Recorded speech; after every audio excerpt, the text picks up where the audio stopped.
안녕하세요. 저는 평소 사연을 재미있게 듣고 있는 이 채널의 애청자입니다. 오늘은 제 사연을 소개하려고 용기를 내어 보았는데요. 긴 이야기가 되겠지만 다들 들어주시겠어요? 남편과 전 크로키 동호회에서 처음 만났어요. 평소 즐겨보던 웹툰의 주된 배경이 크로키 모임이었는데 그 웹툰을 보다 충동적으로 가입하게 된 동호회였죠. 그렇게 충동적으로 가입하게 된 동호회에서 저는 남편을 만났고 그곳에서 저와 남편은 유일하게 동갑내기로 막내였던 터라 이런저런 일을 하다 보니 빠르게 친해졌어요. 그렇게 가까이 지내다 보니 자연스럽게 연인으로 발전했고 결혼까지 하게 되었어요. 저희가 신혼을 시작하게 된 집은 친정에선 가까웠지만 시댁에선 거리가 꽤 있는 편이었어요.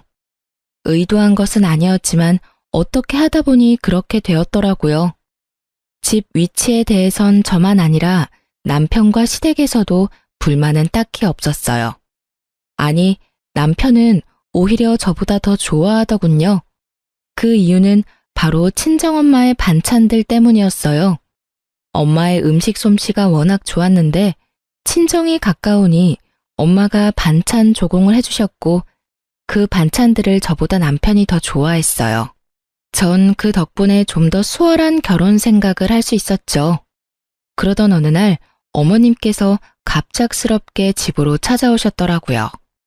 저녁 때가 다 되어 갑작스럽게 들이닥친 어머님의 방문이 당황스럽고 달갑진 않았지만 결혼하고 한 번도 집으로 초대하지 못했던 터라 괜히 죄송한 마음도 들어 잘 대접해 드렸어요. 퇴근 후 옷도 갈아입지 못하고 어머님을 맞이했던 상황이라 새로운 요리 같은 건 해내지 못했지만 마침 엄마가 전날 주고 간 반찬들로 어머님의 밥상을 차려드렸어요. 어머님께서도 꽤 만족스러우신지 쩝쩝 소리를 내며 맛있게도 드시더라고요. 아가, 이 반찬들 네가 만든 거니? 정말 맛있구나. 아, 아니요. 사실은 그거 전부 친정에서 보내주신 것들이에요.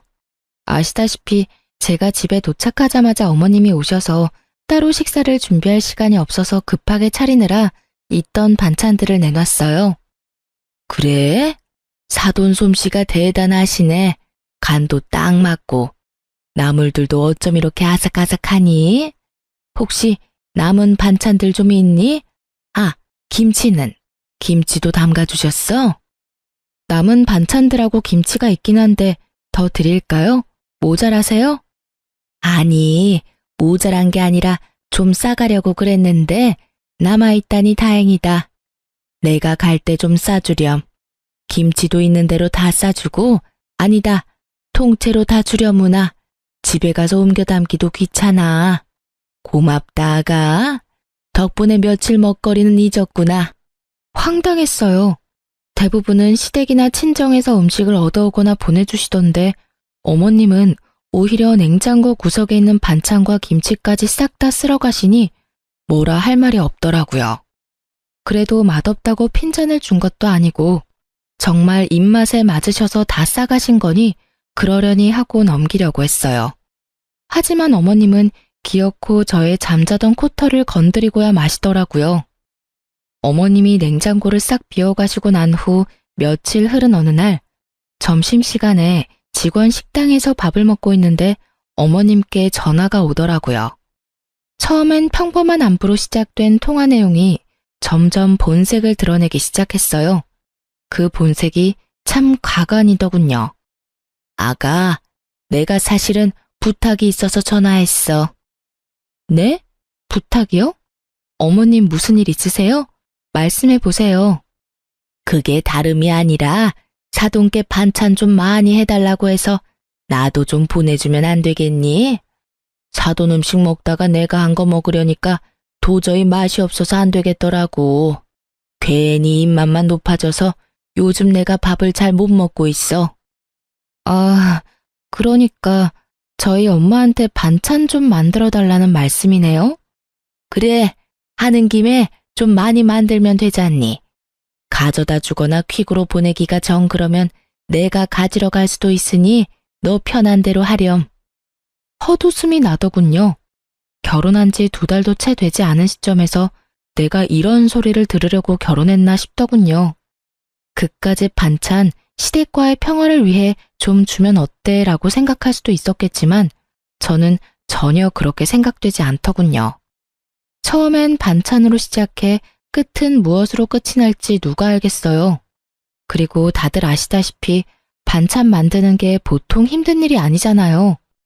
그런데 어쩜 이리도 뻔뻔하게 이런 말씀을 하실 수가 있는지 제 상식에선 이해가 되지 않더라고요. 그래서 전 조금은 냉정하게 들릴 수 있겠지만 단호하게 잘라내야겠다고 생각했어요. 어머님, 이건 어떻게 이동하느냐의 문제가 아니에요. 저도 저희 친정에서 반찬 그냥 받아오는 거 아니고요. 다만 얼마씩이라도 성의 표시는 하고 받아오고 있어요. 어머님도 알다시피 반찬 만드는 게 보통 일은 아니니까요. 제가 저희 엄마한테 부탁은 드려볼 건데 가능하다고 하시면 그냥은 안 되고요. 어머님도 일정 금액 주시면 돼요. 어머 얘, 그까지 반찬 몇 가지 가지고 치사하게 무슨 돈을 내놓으라고 그러니? 그냥 내가 해먹고 말지. 됐다 됐어. 저의 예상대로 어머님은 더럽고 치사하다고 하며 전화를 끊어버리더군요. 끊어진 전화기를 보며 이쯤 하면 다신 이런 이야기는 꺼내지 않겠지 하고 생각하는 찰나 어머님께 또 전화가 오더라고요. 예, 근데 얼마 주니? 네? 갑자기 그게 무슨 말이세요? 그러니까 사돈한테 반찬값으로 얼마 주느냐고. 딱 정해진 게 아니라서 얼마라고 말씀드리기가 애매하네요. 그냥 반찬집보단 덜 드리고 있어요. 그래? 그러면 그거 내가 해주마. 내가 일주일에 한 번씩 반찬 해놓을 테니 가지고 가렴. 난 사돈한테 주는 것보단 조금 덜 받을 테니 어때? 좋은 생각 같지 않니? 괜찮기는 전혀 괜찮지 않았어요. 남편이 친정엄마의 요리를 왜 잘 먹겠어요? 어머님은 요리를 정말 기가 막히게 못해도 너무 못한다는 것을 다 알고 있는데 제가 미쳤다고 돈까지 주고 그 맛없는 걸 받으러 시댁까지 가는 그런 헛짓을 할 리가 없었죠. 전 다시 한번 단호하게 말씀을 드렸습니다. 아니에요, 어머님. 남편도 친정엄마 음식 좋아해서 그냥 지금처럼 친정에서 받아 먹을게요. 그러면 저 일이 바빠서 이만 끊을게요. 죄송해요, 어머님. 전 단칼에 거절하고 전화를 끊어버렸고 그날 저녁 남편과 밥을 먹으며 어머님과 있었던 일을 말해주었어요. 그러자 남편은 허허 웃으며 이상한 해결책을 제시하더라고요. 아참, 여보, 오늘 어머님께 전화가 왔는데 우리 엄마한테 말해서 반찬을 좀 많이 해서 좀 나눠달라고 하시더라. 그래? 엄마가 생각해도 본인 음식보다 더 맛있었나 보네. 아, 진짜 우리 엄마는 요리를 못해도 너무 못해. 하여튼 그래서 뭐라고 했는데? 안 된다고 하지. 장모님도 힘드시잖아. 딱 잘라서 안 된다고 어떻게 그래. 그래서 우리도 수고비 드리면서 받아오는 거라고. 어머님도 정 드시고 싶으시면 수고비 부담하시라고 했지. 그러니까 치사하다 하시면서 전화 끊으시더라고. 잘했어. 사실 우리 먹거리 해주시는 것만 해도 죄송한 일인데 우리 집까지 부탁드리는 건 좀 아니지. 당신도 곤란했겠네. 진짜 곤란한 건 그 다음부터였지. 왜? 또 무슨 일 있었어? 그러고 바로 어머님께 또 전화가 왔는데 글쎄 하시는 말씀이 그래서 우리 엄마한테 반찬값 얼마나 주냐고 물으시더니 어머님께서 일주일에 한 번 반찬 해줄 테니까 그 돈 어머님 달라고 하시더라. 당신 생각은 어때? 완전 싫지. 우리 엄마 요리 진짜 못한다고 했었잖아. 당신도 안 된다고 했지? 응. 당신 핑계 대면서 안 된다고 했어. 그래, 잘했어. 그나저나 엄마가 왜 그러시지? 그러게 나도 이해가 안 된더라니까 라며 맞장구를 치려는 순간 남편의 입에선 이해 못할 말들이 흘러나오더라고요. 아, 용돈이 부족하신가 본데? 맞지? 맞지? 용돈 좀 올려드려야겠어. 뭐? 여기서 갑자기 용돈 이야기가 왜 나와? 그렇잖아. 우리 엄마 요리에 취미 없으신 분인데 반찬까지 해준다는 건 뭐겠어? 돈이 필요하단 말이잖아. 그래서 용돈을 올려드린다고? 응, 장모님께도 용돈 받고 반찬값 더 드리고 있잖아. 그거랑 같아? 우리 엄만 우리 때문에 고생한다고 더 드리는 거고, 어머님은 아니잖아. 지금 드리는 용돈도 과하니까 더 드릴 생각은 하지도 마. 알겠어? 남편은 제 말이 기분이 나빴는지 아무런 대답도 하지 않고 방으로 들어갔고, 반찬에서 시작된 사소한 문제는 예상치 못한 방향으로 흘러가기 시작했습니다. 남편은 다음 날부터 무건수행을 하는 사람처럼 고갯짓으로 의사소통을 하기 시작했고, 정확히 일주일을 가더군요. 그렇게 제 속을 다 뒤집어 놓던 남편은 드디어 입을 열었고, 그 한마디로 저의 기분도 상할 대로 상해버렸어요. 앞으로 각자 집은 각자 알아서 챙기자. 일주일 만에 꺼낸 첫마디가 저러하니 저도 더는 남편을 어르고 달랠 마음이 싹 사라졌고, 그렇게 하자고 말하곤 함께 관리하던 모든 돈을 공평하게 나눠 가졌어요. 적금, 통장, 투자하던 주식까지도요. 모든 것을 나누고 나니 생활이 심플하고 평화로워지더군요. 평화로운 만큼 대화는 줄었고, 대화가 줄자 싸울 일도 없었어요. 물론 애틋함, 다정함, 사랑 이런 것도 없었지만 남편에게 정이 떨어지고 나니 그런 생활도 괜찮다고 생각했는데 전혀 생각지 못한 일정이 다가오더군요. 그건 바로 명절이었습니다. 죽자고 싸운 것도 아니었고 남들이 보기엔 괜찮은 사이였기에 시댁을 안 갈 수도 없는 노릇이었어요. 그래도 아직은 결혼 생활을 하고 있으니 도리는 다하자는 마음에서 시댁으로 향했고, 전 그해 명절에 제가 사랑했던 남자가 얼마나 쪼잔한 놈인지 단번에 알 수 있었어요. 이런 일이 있기 전에는 시댁에 오면 작은 양의 설거지도 꼭 함께 해주던 남편이었는데, 시댁에 도착하자마자 어머님 방으로 들어가더니 콧배기도 보지 않더라고요. 왜 사람 마음이 그렇잖아요. 아무리 우리 사이가 요즘 좀 그렇더라도 내심 도와주러 나오겠지 하는 허튼 기대. 저도 그 기대라는 걸 하며 제사 음식을 준비했고, 그렇게 하다 보니 어느새 다 해버렸더라고요. 다 하고 나니 문득 남편 놈은 도대체 어머님 방에서 무얼 하길래 머리카락 하나 보이지 않나 싶어 어머님 방문을 살짝 열어보았더니, 글쎄 다 큰 놈이 심호 무릎을 베고 누워 부부 생활에 대해서 시시콜콜 어머님께 다 일러바치고 있더군요. 유민이 쟤 연애할 땐 몰랐는데 진짜 모질어. 내가 엄마 용돈 좀 올려주자고 하니까 단번에 안 된다고 하더라니까. 자기가 나서서 올려주자고 해도 모자랄 판국에 어쩜 그렇게 생각도 안 하고 안 된다고 할 수가 있냐고. 내가 진짜 오만정이 다 떨어져서 요즘엔 말도 잘 안 하고 지내. 돈도 각자 관리하기로 했고, 각자 부모님은 알아서 챙기자고 했어. 나 잘했지? 그럼 우리 아들은 언제나 다 잘하지. 근데 그렇게 지내면 너 밥은 어떻게 하니? 밥은 잘 먹고 사는 게야? 밥은 걱정하지 마. 장모님이 매번 반찬해서 가져다 주시는 걸로 잘 먹고 있어. 유민이 걔가 모질긴 해도 밥은 잘 차려줘. 하긴 밥이라도 잘 차려야지. 그거마저 안 해주면 내가 걔랑 살 이유가 없잖아. 자기도 그걸 아는지 자기 할 도리는 다 해. 오늘도 봐. 그래도 며느리라고 찍소리 안 하고 와서 혼자 음식 준비하는 거. 내가 이때까진 자기 힘들까봐 다 도와줬는데 이제 안 도와주려고. 내가 너무 잘해줬더니 남편 무서운 줄 모르고 날 뛰어. 이제라도 내가 기강을 잡아야지 안 되겠어. 그래, 잘 생각했다. 이때까지 내가 말을 못해서 그렇지. 너 설거지 한다고 얼쩡거릴 때마다 내 억장이 다 무너졌어. 내가 어떻게 키운 아들인데. 이제라도 정신 똑바로 차리고 제 버릇 좀 단단히 고쳐줘라. 잘난 거 하나도 없는 년이 기만 살아서는 그 기세가 아주 하늘을 찌르겠더라니까. 걱정하지 마, 엄마. 내가 앞으로 똑바로 교육해서 납작 엎드려 살게 만들 테니까. 앞으로는 절대 도와주지 않을 거야. 그래, 엄만 우리 아들만 믿으마. 이 빌어먹을 관습 때문에 희생하는 사람이 도대체 누군데 도와주니 많이 하는 모자의 대화를 듣고 있자니 어이도 없고 화도 나더라고요.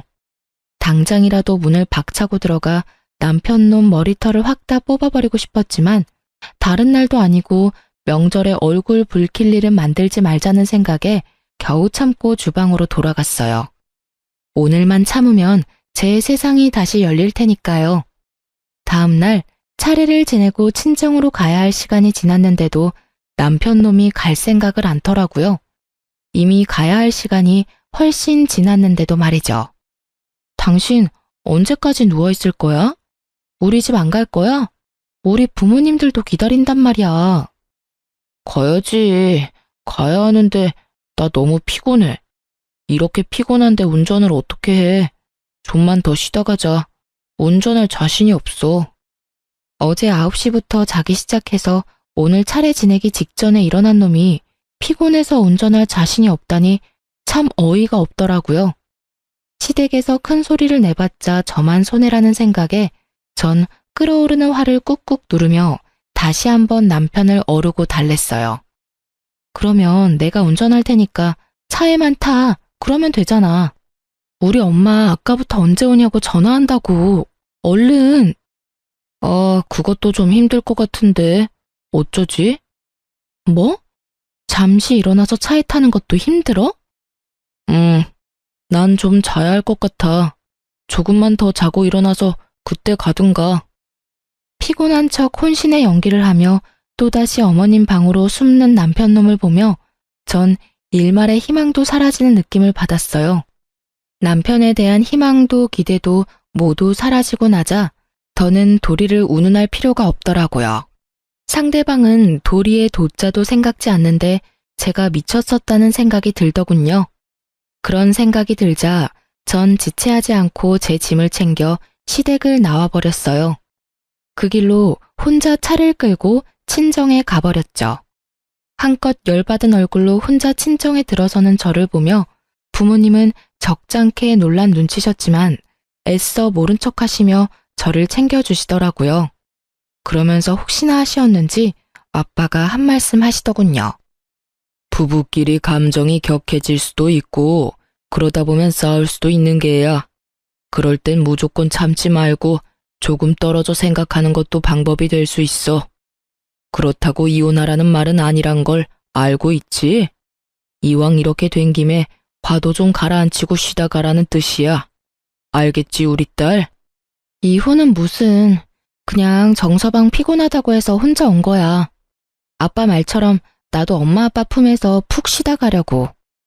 그래, 그러면 푹 쉬어. 먹고 싶은 거 있으면 네 엄마한테 해달라고 하고.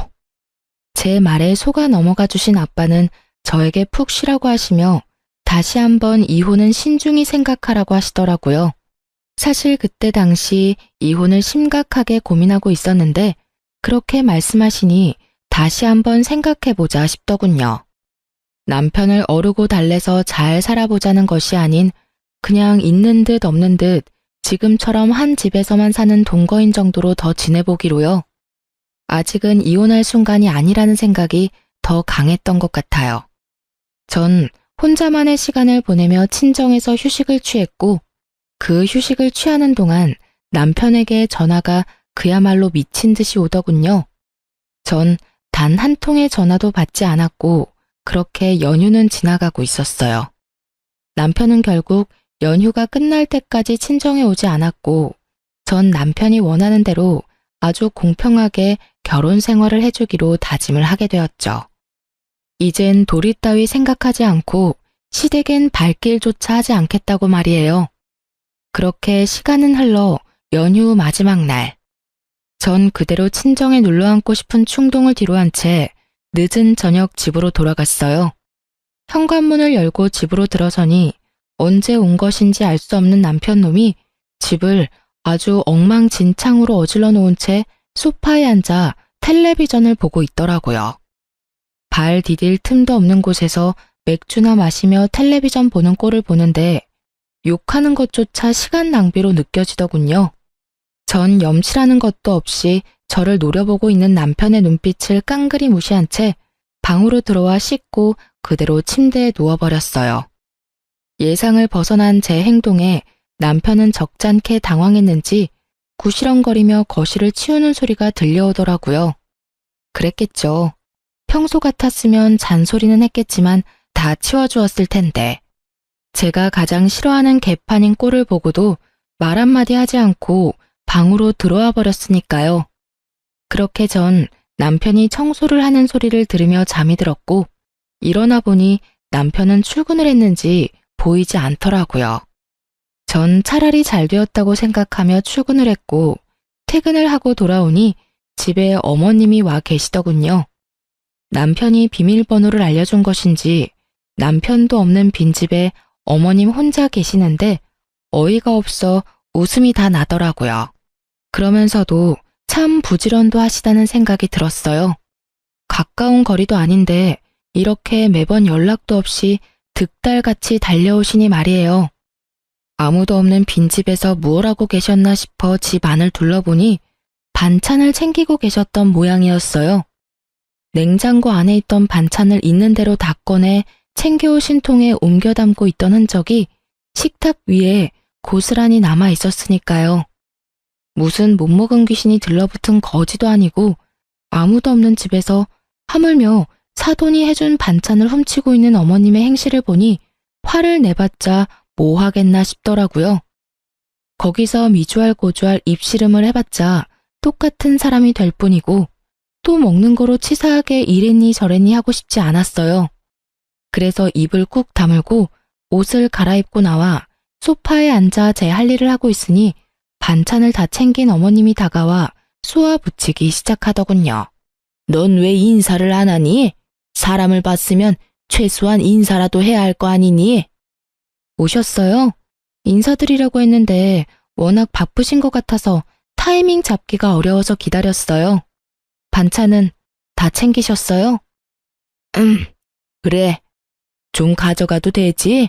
다시 해달라고 하면 되지 않니? 그렇죠 뭐. 반찬 가지고 가시려고 오셨어요?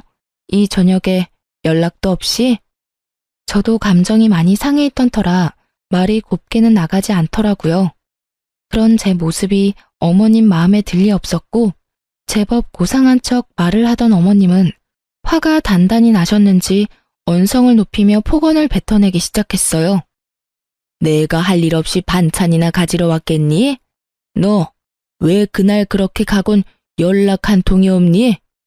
최소한 그렇게 가서 죄송하다는 전화라도 한 통 해야 하는 게 예의 아니니? 어쩌면 애가 그렇게 버릇이 없는지.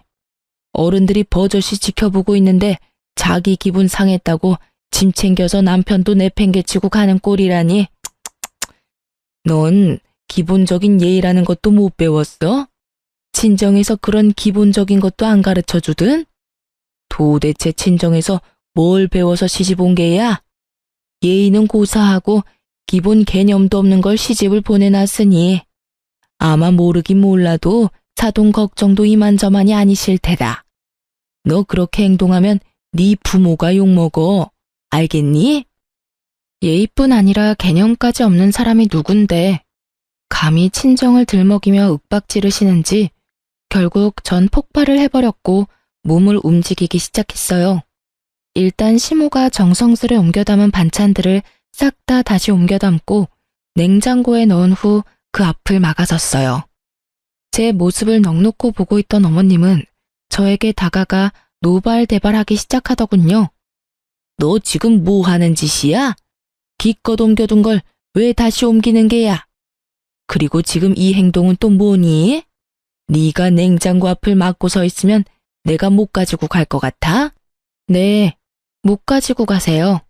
방금 친정에서 뭘 배웠냐고 물으셨죠? 전 이렇게 배웠어요. 무례한 인간한텐 쌀 한 톨, 물 한 모금 나눠줄 필요도 없다고요. 뭐야? 그럼 내가 지금 무례하다 이 말이야? 그러면 아니시라고 생각하세요? 아무도 없는 빈집에 연락 한 통 없이 오셔서는 묻지도 않고 반찬 챙기시는 것도 기가 막히는데 친정에서 뭘 배웠냐고요? 그러면 어머님은 친정에서 뭘 배우셨나요? 뭘 배우셨길래 남의 집에 이렇게 쳐들어오셔서 이렇게 무례한 행동을 서슴없이 하시는 거냐고요? 앞으로 저희 엄마가 해주신 귀한 음식 어머님께 나눠드릴 생각은 추호도 없으니까 다신 마음대로 오셔서 가지고 가지 마세요. 한 번만 더 이러시면 아예 반찬 받아오지도 않을 거예요. 물론 그렇게 되면 어머님 아들도 쫄쫄 굶고 살아야겠죠. 참고로 전 회사 생활하면서 주방 일까지 할 생각은 전혀 없거든요. 이 인연이 지금 뚫린 입이라고? 결국 어머님의 입에서 욕이 나오는 순간 짝 하는 마찰음과 함께 저의 뺨에 고통이 느껴졌어요. 화가 날 대로 난 심호가 제 뺨을 날린 거였어요. 뺨에서 선명한 고통이 느껴지며 이 인간 같지 않은 인간이랑 무슨 대화를 하겠다고 이러고 있나 하는 생각이 강하게 들더군요. 성질 같아선 똑같이 한 대 올려붙이고 싶었지만 그래도 차마 어른이라 때릴 순 없었기에 어머님의 팔을 붙잡고 질질 끌어 문 밖으로 쫓아내 버렸어요. 너 지금 뭐 하는 짓이야? 이거 못 놔? 당장 놓으라고. 한 대 맞아들였으니 다신 찾아올 생각도 하지 마세요. 그렇게 집에서 내쫓긴 심호가 가만두지 않을 거다. 남편에게 다 말해 당장 이혼시켜 버릴 거다. 네가 이러고도 무사할 것 같으냐며 집 밖에서 고래고래 소리를 질렀지만 전 다 무시해버렸어요. 얼마나 지났을까요? 시끌시끌하던 밖이 조용해지자 남편 놈이 들어오더라고요.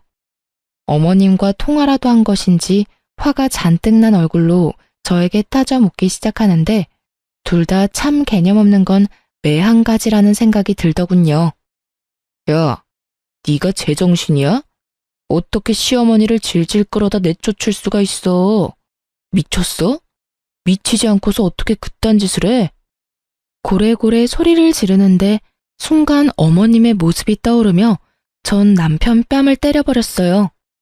순식간에 일어난 상황에 아무런 방어도 하지 못한 채 뺨을 맞아버린 남편은 어리둥절한 얼굴로 저를 바라보더라고요. 그렇게 볼 필요 없어. 들었는지 모르겠지만 내가 당신 엄마한테 한 대 맞았거든? 차마 어른은 때릴 수 없는 노릇이니 어쩌겠어. 아들인 당신이 대신 맞아줘야 하지 않겠어? 뭐라고? 그리고 앞으로는 2번 다신 시댁에 발걸음하는 일 따윈 없을 테니 그런 줄 알아. 어머님이 이렇게 나오시는 이상 앞으로는 당신의 식구들하고 얼굴 맞대고 살 일은 없을 거란 말이니 똑똑히 기억해줬으면 좋겠어. 아참, 그리고 다시 한번 우리 집 비밀번호 어머님께 알려주는 날엔 당신도 이 집에서 쫓겨나는 건 물론이고 그날이 우리 이혼하는 날이 될 테니 알아서 잘 행동하길 바랄게. 제가 그렇게 말하자 남편은 절 경멸한다는 눈빛으로 쳐다보더라고요. 한때는 없으면 안 될 것처럼 사랑했던 사이였는데 어쩌다 이런 말과 이런 눈빛을 주고받는 사이가 되어버린 것인지 조금은 서글픈 생각마저 들더라고요. 그날 이후 다행스럽게도 어머님은 찾아오시거나 연락하시는 일은 없었지만 남편과의 관계는 되돌릴 수 없는 사이가 되어버렸어요. 한 집에 살며 눈도 마주치지 않았고 함께한 식탁에 앉는 일도 전혀 없었으니까요. 물론 상황이 그렇게 되니 전 친정을, 남편은 시댁을 챙기는 생활이 더욱 당연해졌고 전 오히려 더 좋더라고요. 사실 친정에서 받는 도움이 많은데도 불구하고 친정만 챙기려니 아무래도 남편이나 시댁 눈치가 보였는데 이젠 그런 눈치 따윈 보지 않고 맘 편히 친정을 챙길 수 있게 되었으니까요. 이런 저와는 달리 남편 놈은 불만이 많아 보이더라고요. 자명한 일이었죠. 시댁의 크고 작은 행사에도 전혀 참여하지 않을 뿐 아니라 집안에서도 전 딱 제 몫의 것만 빨고 치우고 먹고 했으니까요.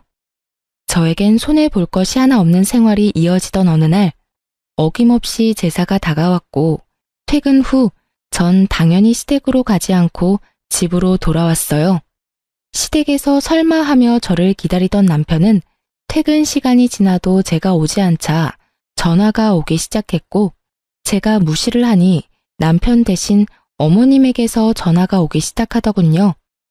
그마저도 무시하자 번갈아 가면서 전화가 오기 시작하는데 그 시간에 제사 준비나 하지 하는 생각이 들더라고요. 그렇게 끊기지 않고 울리는 전화기를 식탁에 올려두고 집안일을 하는데 친정 엄마가 집으로 오셨어요. 마침 근처에 볼 일이 있었는데 오신 김에 반찬을 두고 가려고 오셨다고 하시더라고요. 그렇게 바리바리 싸서 오신 엄마는 딸이 힘들까봐 차곡차곡 냉장고에 다 정리해서 넣어주시고 전 그런 엄마를 보는데 왜인지 눈물이 왈칵 쏟아져 급히 화장실로 들어가 마음을 진정시키고 나오던 그때였어요. 엄마가 제 휴대전화로 통화를 하고 계셨는데, 아니, 정확히는 엄마는 아무 말도 하지 않으시고 듣고만 계셨고 상대방이 일방적으로 쏘아붙이기 시작하는데 굳이 묻지 않아도 누구인지 단번에 알 수 있겠더군요. 얼마나 소리를 질러대는지 그 목소리가 크게 울리고 있었으니까요. 시모는 전화를 받은 엄마가 당연히 저일 거란 착각을 하고 욕설을 내뱉기 시작했고 한번 시작한 말은 굳이 엄마에게까지 알리고 싶지 않았던 사실을 알리고야 말았어요. 여보세요? 여보세요? 여보세요라는 말이 나오니 지금? 너 진짜 제정신이 아니구나. 어떻게 며느리가 돼서 한 집안의 제사를 무시할 수가 있어? 내가 이날 이때까지 살면서 너같이 되먹지 못한 년은 보지를 못했다. 도대체 넌 뭘 믿고 이렇게 막 나가는 게야? 그때 한 대 맞은 걸로는 정신을 못 차리겠든? 아예 그 머리털을 다 뽑아놔야 정신을 차릴 것이야. 내가 당장 가서 그 머리털 다 뽑아놓기 전에 얼른 와서 제사 준비해. 정말 딱 이렇게 말하고선 전화를 끊어버리셨고 엄마는 큰 충격에 빠지셨죠. 딸이 시댁에서 이런 취급을 받고 있는 것도 기가 막히는데 맞았다는 사실까지 알게 되었으니 어떤 말을 꺼내야 할지도 막막하더라고요. 일단 휴대전화부터 되찾아야겠다는 마음에 엄마에게 다가서는 찰나 아직 엄마 손에 있던 제 휴대전화에서 문자 알림음이 울렸고 엄마는 전화기를 빼앗으려는 제 손을 피해 그 문자를 확인하시고야 마셨죠. 평소 귀찮아 잠금을 다 풀어놓은 것이 화근이었어요. 너 진짜 미쳤어? 당장 안 와? 아무리 요즘 우리가 남보다 못한 사이라고 해도 제삿날엔 도리는 다 해야 할 것 아니야. 지금이라도 늦지 않았어. 당장 기어와서 잘못했다고 싹싹 빌고 제사 준비해. 머리 조아리고 일이나 하란 말이야. 알겠어? 당장 와. 당장. 엄마의 분노에 기름을 들이붓는 문자에 제가 아무 말도 하지 못하고 우물쭈물하며 엄마 눈치를 살피고 있자 엄마는 저를 꼭 안아주시며 이렇게 말씀하셨습니다. 너 이혼해. 그렇게 말씀하시는 엄마의 몸이 떨리고 있더군요. 저는 이 떨림을 누구보다 잘 알고 있었어요. 엄마가 진짜 화가 나셨을 때의 떨림. 치를 떤다고들 하시죠? 딱 그 떨림이었어요. 네가 이때껏 이런 취급을 받으면서 왜 참고만 있었는지 엄마가 잘 알아. 아빠 때문이지? 아빠가 워낙 이혼 이런 거에 예민하잖아. 요즘 아빠 몸도 안 좋은데 나까지 보태기 싫었어. 이 미련한 거사. 그렇다고 이걸 다 참고 있어? 너 이렇게 사는 거 알면 아빠 더 속상해. 엄마랑 아빠가 옛날 사람이라 이혼에 부정적인 건 맞지만 그렇다고 해서 이런 대우 받으면서 참고 살라는 말은 아니야. 그러니까 이혼해 당장. 아빠한테는 엄마가 알아서 말할 테니 걱정하지 말고. 알겠어. 그렇지 않아도 이혼하려고 생각은 하고 있었어. 그래, 그건 그렇고 이 새끼는 언제 집에 오니? 오면 그 면상 좀 보고 가야겠어. 내가 이때껏 해먹인 밥이 얼만데 감히 지까지 게 너한테 이따위 말을 해? 와서 일이나 하라고? 진짜 미친 게 누군데 누구한테 미쳤다고 하는 거야? 엄마, 진정해. 나한테 다 생각이 있으니까. 제발 나 믿고 오늘은 그냥 돌아가줘. 내가 정 안 되겠다 싶으면 엄마한테 말할 테니까. 제발, 응? 더는 엄마에게 못 볼 꼴을 보이고 싶지 않아 혼신의 힘을 다해 엄마를 설득했고 엄마는 저의 간절한 부탁에 겨우 진정하시고 집으로 돌아가셨어요. 그렇게 혼자가 된 저는 남편에게 온 문자를 읽고 또 읽었어요. 그렇게 뇌리에도 그 문자가 박힐 때쯤 남편과 어머님이 집으로 들어오시더군요. 얼마나 화가 났는지 쿵쿵거리는 발걸음이 너무 커 머리가 다 울릴 지경이었어요.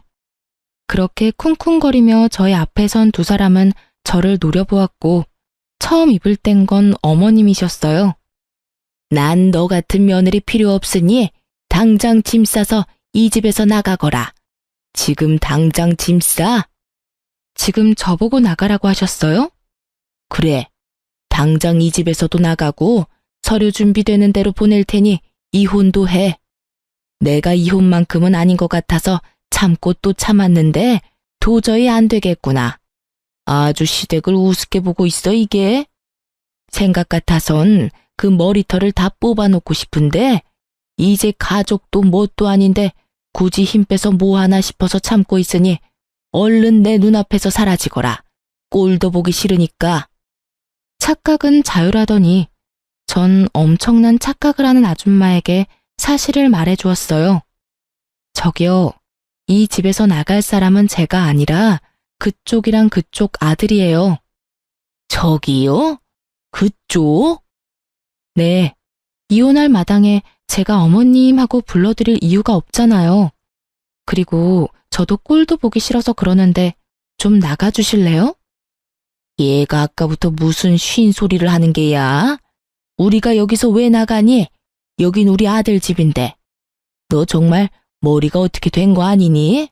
정신 차려 얘. 정신은 그쪽이 차려야 할 것 같은데요. 여기 그쪽 아들 집 아니라 제 집이에요. 결혼할 때 그쪽 아들 능력이 워낙 출중해서 집 살 능력이 안 되더라고요. 그래서 제가 집 해오고 그쪽 아들이 혼수 채워서 들어왔어요. 그렇게 잘난 아드님이 아무 말도 안 하던가요? 그렇게 가만 서 있지 말고 말 좀 해봐. 이 집 내 집이라고 말이야. 그렇습니다. 집은 제가 샀고 그랬기에 그 명의 역시 저의 명의였어요. 남편과 결혼할 당시 남편보다 제가 모은 돈이 훨씬 많았고 전 그런 건 중요하게 생각하지 않아 제가 집을 사고 남편이 혼수를 채웠던 것이었어요. 물론 대출금이 있었던 터라 남편과 함께 갚으며 대출금을 반틈 이상을 갚게 되면 공동 명의로 바꾸기로 했었는데 남편 놈은 딱 2달 대출을 함께 갚고 돈 관리를 알아서 했으니 집에 대한 어떤 권한도 없었죠. 이러한 사실을 전혀 알지 못하고 기고만장한 어머님의 기세를 눌러주곤 남편을 바라봤어요. 방금 전까진 저를 가만두지 않겠다는 기세로 보던 눈빛도 많이 유해졌더라고요. 분위기가 심상치 않음을 느꼈던 거겠죠. 그게 엄마, 이 집 저 사람 명의야. 내가 결혼할 때 모은 돈이 얼마 없어서 집은 저 사람이 장만하고 가정가구를 내가 마련했어. 그러니까 내가 흥분하지 말고 차분히 말하라고 했잖아. 엄마는 괜히 나서서는 일을 이렇게 만들어? 너 지금 그걸 말이라고 해? 그리고 모은 돈은 왜 없어? 꼬박꼬박 적금 들고 있다고 하지 않았어? 아, 됐어. 이제 와서 그런 게 뭐가 중요하겠니? 어찌 되었든 이혼해. 난 더는 네가 저딴 년이랑 사는 꼴 못 보겠으니. 어머님은 본격적으로 이혼을 강요하기 시작했고 남편은 아무 말도 하지 못한 채 가만히 있더라고요. 두 사람이 그러든가 말든가 전 준비한 이혼 서류를 내밀며 말했어요. 어머님이 이렇게 간절히 바라시는데 우리 이혼하자. 뭐? 당신 진심이야? 뭘 그렇게까지 놀라. 어느 정도 예상했었잖아. 사실 우리가 같이 살기만 했지 부부 아닌 사이가 된 건 꽤 오래됐잖아. 나도 지쳤고 너도 힘들 테고 그냥 우리 이혼하자. 그래, 하자 이혼. 이혼할 테니까 지금 살고 있는 집 처분해서 반틈은 나 줘. 나도 대출금 갚았으니까 그 정도 재산 분할은 해줘야지. 딱 2달 갚은 것이 기억도 나지 않는 것인지 분할을 운운하는 놈을 보고 있자니 웃음이 나더군요. 그 뻔뻔함에 이 상황에 웃음이 다 난다. 대단하다 대단해. 네가 혹시나 이렇게 나올까봐 내가 좀 알아봤는데 고작 2달 대출금 함께 갚았다고 해서 재산을 분할해줄 필요가 없다고 하더라고. 오히려 네가 나한테 위자료라는 걸 줘야 한다고 하던데? 내가 왜 위자료를 내놔야 해? 내가 뭘 잘못했다고? 잘 생각해봐. 나한테 잘못한 게 한둘이 아닐 텐데. 잘 생각해도 내가 잘못한 게 전혀 없는데? 뭐, 우리 엄마가 시집살이 시킨 거? 그 정도는 기본 아니야? 다들 그 정도 시집살이는 다 하고 살아. 그리고 증거 있어? 우리 엄마가 너 괴롭혔다는 증거가 있냐고. 증거? 증거 충분하지. 네가 나한테 욕한 것도 문자로 고스란히 남아있고 네 엄마가 나한테 막말한 통화도 다 녹음돼 있어. 우리가 참 편리한 세상에서 살고 있어서 자동 녹음이라는 게 되거든. 이것저것 증거가 나한텐 참 많은데 그중 최고의 증거가 여기 있지. 딱 제가 예상했던 대로 남편 놈은 노발대발하며 저에게 따져 묻기 시작했고 전 꽤 오래 준비했던 사진들을 남편에게 던져주었어요. 남편과 어머님은 바닥에 흩날리는 사진들을 보며 입을 다물었고 전 그런 두 사람을 바라보며 말했어요. 할 말이 없지? 그래, 너도 사람이면 할 말이 없어야지. 너 꼴에 바람도 피우고 있더라? 네, 맞아요. 이놈이 저 몰래 바람까지 피우고 있었어요. 전 이 사실을 진작 알고 있었어요. 남편 놈은 저희가 처음 만났던 크로키 동호회에 계속 나가고 있었는데 간도 크게 거기에서 바람을 피우고 있더라고요. 당연히 그 동호회엔 저와 친한 사람들도 있었기에 남편의 외도 소식은 제 귀에도 들려왔고 제가 믿지 않자 사진까지 보내주어서 모든 사실을 알게 되었죠. 결과적으론 그 사진들이 증거로 쓰이게 되었고요. 처음 그 사실을 안 게 저희가 본격적으로 말을 하지 않고 있을 때였어요. 정말 배신감에 치가 다 떨리더군요. 당장이라도 이혼을 하고 싶었지만 중간에 나왔듯이 부모님께서 받으실 충격이 걱정돼 미련스럽게 참아왔던 것이었어요. 그리고 차이가 이렇게까지 되기 전에는 내가 노력하면 남편이 다시 돌아오지 않을까 하는 기대가 있기도 했고요. 얼마나 헛된 기대였는지 지금 생각하면 제 자신이 참 한심하고 바보 같지만 그땐 그게 최선이라고 생각했어요. 하여튼 친정 엄마까지 이혼을 허락하고 권해주었으니 저에겐 더는 망설일 이유가 없었고 오랫동안 간직했던 이혼 서류를 꺼내게 된 것이었죠. 아무 말도 하지 않고 있던 남편은 머릿속에 계산을 끝낸 듯 무릎을 꿇고 빌기 시작하더군요. 여보, 나 당신이 바라는 대로 이혼할게. 당신이 아무것도 안 줘도 이혼할게. 그리고 위자료도 줄 테니까 상간녀 소송만은 하지 말아줘. 제발 부탁이야. 아, 이 와중에 상간녀 소송할까봐 걱정이 되나 봐? 왜? 그 상간녀가 피해보는 건 싫어? 내 인생은 이따위로 만들어 놓고? 너 진짜 뻔뻔하다. 나한테 그런 부탁이 하고 싶어? 그게 아니라 말 못할 이유가 있어서 그래. 상황 파악이 안 되지? 없는 이유를 만들어서라도 날 설득해도 모자랄 판국에 말 못할 이유를 들먹이며 그런 부탁을 한다고? 너 진짜 내가 우습구나? 이 와중에도 상간녀부터 챙기나 싶어 기가 막히는 그 순간 남편의 입에선 더욱 기가 막히는 말들이 흘러나오더군요. 내가 이렇게 부탁할게. 사실은 이 여자 우리 부장님 와이프야. 우연히 동호회에서 만났는데 서로 하소연하다 보니 이렇게까지 돼버렸어. 당신한테 입이 10개라도 할 말이 없고 내가 다 잘못했어. 내가 이렇게 빌 테니까 제발 상간녀 소송은 안 하면 안 될까? 갑자기 태세를 바꾼다 싶더니 다 이유가 있더군요. 다른 사람도 아닌 직장 상사의 아내라니. 간이 크다 했더니 정말 강 큰 짓은 따로 하고 있었더라고요. 참 기가 막힌다 진짜. 일단 생각 좀 해볼 테니까 짐부터 싸서 나가. 한시라도 너 같은 인간이랑 한 공간에 있고 싶지도 않으니까. 가는 길에 네 옆에 정신 빼고 서 있는 네 엄마도 모시고 가. 저의 단호한 태도에 남편과 어머님은 한 발 물러서 집을 나가주었고 전 다시 혼자가 된 집에서 이혼을 진행했어요. 이유가 어찌되었든 간에 저는 남편 뜻대로 해줄 생각은 전혀 없었어요. 전 이혼과 함께 상간녀 소송도 진행했고, 전 위자료를 두둑히 받고 이혼을 할 수 있었습니다. 이혼 소식과 함께 이혼 사유가 전 남편 회사에 소문나는 것은 시간 문제였어요. 쉬쉬한다고 그런 사실이 어디 숨겨지던가요? 수군거리기 딱 좋은 가십거리는 어떤 말보다 빠르게 퍼져나갔죠. 결혼 전부터 친하게 지내서 언니 동생 사이가 된 전 남편 회사 동료에게 들은 바로는 전 남편은 회사를 그만뒀다고 하더군요. 회사 동료들의 눈초리도 힘들었지만 상간녀 남편의 아낌없는 핀잔에 결국 버티지 못하고 사표를 냈다고요. 아, 당연히 상간녀도 이혼을 당했고 오갈 데가 없어진 상간녀가 전 시댁으로 짐을 싸들고 들어갔다고 하더라고요. 하지만 오래 버티진 못했다고 했어요. 다들 아시다시피 전 시모의 개념 없는 시집살이에 오만 정이 떨어진 상간녀는 전 시모 머리채까지 잡으며 한바탕 해치우고 나갔다는 말을 듣는데 참 통쾌하더라고요. 그렇게 머리채를 잡고 싶어 하더니 결국 새 며느리한테 머리채를 잡혔잖아요.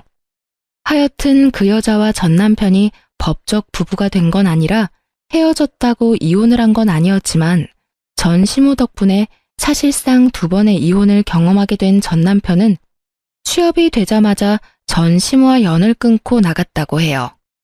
그러면서 하는 말이 저를 더 통쾌하게 하더군요. 근데 언니도 알지? 이 바닥 좁은 거. 거기에다 부장님이 눈에 불을 켜고 지켜보고 있는데 새로운 회사 간다고 한들 오래 버틸 수나 있겠어?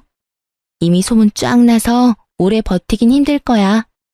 아마 제대로 된 직장 생활 하려면 아예 업종을 바꿔야 할 텐데 그게 쉽진 않을 거야. 그렇게 언니 맘고생 시키더니 벌 받은 거지 뭐. 이 소식을 마지막으로 전 남편의 소식은 더는 들을 수 없었어요. 저도 더는 전 남편 소식을 전하지 않아도 된다고 하기도 했고 그 동생도 더는 전 남편의 소식이 들리지 않는다고 하더라고요. 그렇게 1년 조금 넘은 결혼 생활이 끝이 났네요. 전 여전히 회사 생활을 잘하며 잘 지내고 있어요. 결혼 생활이 짧았던 것에 비해 워낙 끔찍했던 터라 이제 제 인생에 남자는 없다고 생각했었는데 시간이 흐르니 그 생각도 달라지더라고요. 현재 전 1년 넘게 만난 남자친구가 있어요. 지금 만나는 남자친구는 직장 동료인데요. 저의 이혼 사실을 알고도 저를 오래 기다려준 덕분에 만남을 시작하게 되었어요.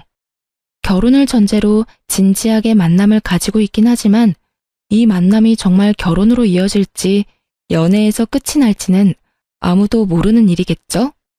결과가 어떻게 되든 전 앞으로 어떠한 이유가 있더라도 참으면 안 될 일에 참고 살진 않기로 결정했고 저를 좀 더 사랑해주며 살아가려고요.